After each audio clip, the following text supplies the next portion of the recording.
Hello, and welcome to our channel. Today we'll be looking at the dumbest lottery winners ever. Lottery winners who lost all their money. For many people, winning lottery tickets is the difference between wealth and poverty. The lottery tickets are deemed as a one-way ticket to bliss. And for as much as that might be true, so many people have had a hard time processing that they are indeed the winners. And by the time reality checks in, all the wealth disappears. According to the National Endowment of Financial Education, 70% of lottery jackpot winners go bankrupt in a few years after winning the huge sums of money. And that's why you might want to think again about quitting your job once you hit the jackpot. Let's take a look now at some of the dumbest lottery winners ever, who lost all their money. Starting us off is Mr. William Post. Back in 1988, William Bud Post won $16.2 million at a Pennsylvania lottery, and all hell broke loose. His blood brother hired a killer to eliminate him and his sixth wife. His ex-girlfriend also went to court, suing him for a portion of the winnings. And in a short span of 1 year, he had already accrued $1 million in debt. His landlady also forced him to give her at least 1/3 of the jackpot money. And he was convicted on an assault charge after he fired a shotgun at a man who came to collect a debt at his Oil City mansion. William Post had a tough childhood growing up after his mother died. He never experienced the good life. And on the day that he bought the winning ticket, he had been surviving on a disability check. When he got his first check, he opened businesses for his siblings, bought a home that he later sold, bought cars, motorcycles, and a luxury camper. However, he spent most of his money paying debts. He also spent time in jail, and after the sentence, he was surviving on a $450 per month disability check. All his 6 marriages ended in divorce. Mickey Carroll. Michael Carroll worked as a bin man before the fame and fortune. And at the time of purchasing the winning ticket, he was engaged to his pregnant girlfriend. They got married soon after the win, but she later left him with $1.4 million as settlement, claiming that Michael was cheating on her with prostitutes. Michael spiraled to destruction after Sandra left. Their Norfolk mansion was turned into a club hosting wild sex parties, and he spent his money on cocaine, champagne, and women. A lot of his cash was also spent on bail bonds for his drug-dealing friends. He became unruly and even hosted demolition derbies at his house, smashing cars, and he raced dirt bikes and old bangers around his estate at odd hours. Michael had up to 3 homes, but he currently lives in a $500 a month 2-bedroom house in Elgin, Scotland. He currently works 12 hours a day, delivering coal and logs for $10 an hour. Andrew Jack Whittaker Jr. Jack's life took a turn after winning the record $315 million Powerball jackpot on Christmas night. Whittaker won the largest U.S. lottery jackpot at 55 years old with a single ticket. He took a lump sum payout, but things went south pretty fast as he became a victim of lawsuits, scandals, among other setbacks. He developed a gambling and drinking problem, his wife took off, and his granddaughter's friend was found dead in his house. His home and car were broken into several times, and while at a strip club, thieves broke into his car and made away with his briefcase stuffed with $245,000 and up to 3 $100,000 cashier's checks. Whittaker lived the good life before the lottery money, and he was already a millionaire from $17 million construction business before the lottery winnings. Whittaker died at the age of 72 years old, but he didn't die a poor man.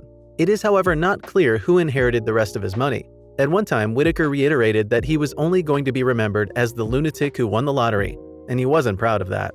SHARON TIRABASSI. TIRABASSI scooped up to $10.5 million in a Lotto Super 7 jackpot in Canada. She's not ashamed of her loss, and has even attributed her failure to the lack of a financial advisor. And just like any other young mother, TIRABASSI wanted to live in the fast lane. She bought fancy cars, a big house, and even changed her clothing to a designer wardrobe. Fancy parties were the order of the day, and she also took exotic trips. She was also extremely generous and gave her family and friends handouts and loans. And that is how all her money was spent. TIRABASSI's marriage is still intact, and if she's not taking a bus to work, she rides her hot pink bicycle to work. GERALD MUSWAGON. Back in 1998, one GERALD MUSWAGON bagged the $10 million super jackpot in Canada from a $2 ticket. He then made a responsible move by buying a house, but later used it to host night parties. His generous heart made him buy gifts and give handouts, but he mostly used his cash on cars and parties. GERALD also managed to attract a string of legal entanglements, and after all the money was finished, he had to turn back to manual labor so that he could sustain his 6 kids and girlfriend. 7 years after winning the lottery, GERALD could not take it anymore and he committed suicide in his parents' garage. Willie Hurt. Willie Hurt burned through his lottery winnings pretty fast, and in less than 3 years, he was penniless. Back in 1989, Willie Hurt scooped up to $3.1 million. Unfortunately for him, this was a period when cocaine was seriously peddled. He fell to the hook and proceeded to use his winnings to fuel his cocaine addiction. By 1991, he had run out of cash, and his wife had filed for divorce. He was also being charged with the death of a 30-year-old Wendy Elizabeth Kimmy. It's believed that Hurt shot Wendy in the head at the Burkwood Inn. According to witnesses, the two had been on a drug and alcohol binge, and they were heard arguing. Hurt did not settle on a one-off lump sum payment. His winnings were to be paid in 20 annual installments of up to $156,000 each. If convicted, Hurt was to face life in prison without parole. But the good thing was that he would live a life of luxury in prison because the lotto payments would still come in. Curtis Sharp. When talking about dumb lottery winners, Curtis Sharp takes the cup. In 1982, Curtis Sharp played the lottery and won $5 million. And the first dumbest thing that he did was to claim his lottery winnings with both his wife and girlfriend. Curtis misused his winnings on other women apart from his wife and girlfriend. He also bought cars and invested in real estate. Much of the winnings also went to family and his failed marriages. Curtis frequented the casinos, and sooner than he knew it, he was penniless. After blowing all of his lottery winnings, Curtis went to living a simple and humble life as a minister in Antioch, Tennessee. Janita Lee. Janita Lee was an ambitious woman and quite intentional with her $18 million lottery winnings. However, she would have done much better with a financial advisor. Most of her funds were channeled to educational institutions. She also used her money to sponsor politics, a move that had her dine with Bill Clinton and Al Gore. She supported her family with her winnings by moving them to a gated community in St. Louis, and she later sold her rights to annual payment for a lump sum that quickly led to her being bankrupt and in court trying to settle his debts. Denise Rossi.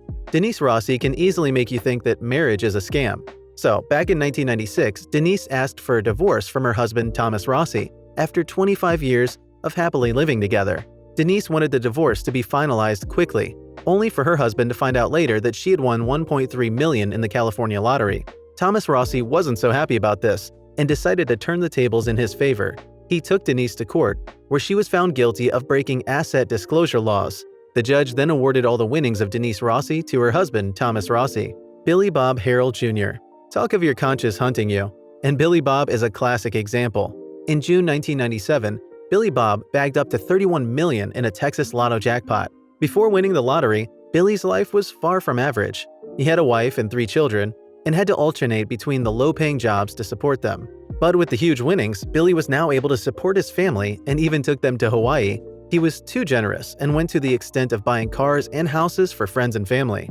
He made donations to the church and the community. But the last nail in the coffin was by making a deal with a company that gives lottery winners lump sum payments in exchange for their annual checks. The deal left him with less than his winnings, and he later separated from his wife.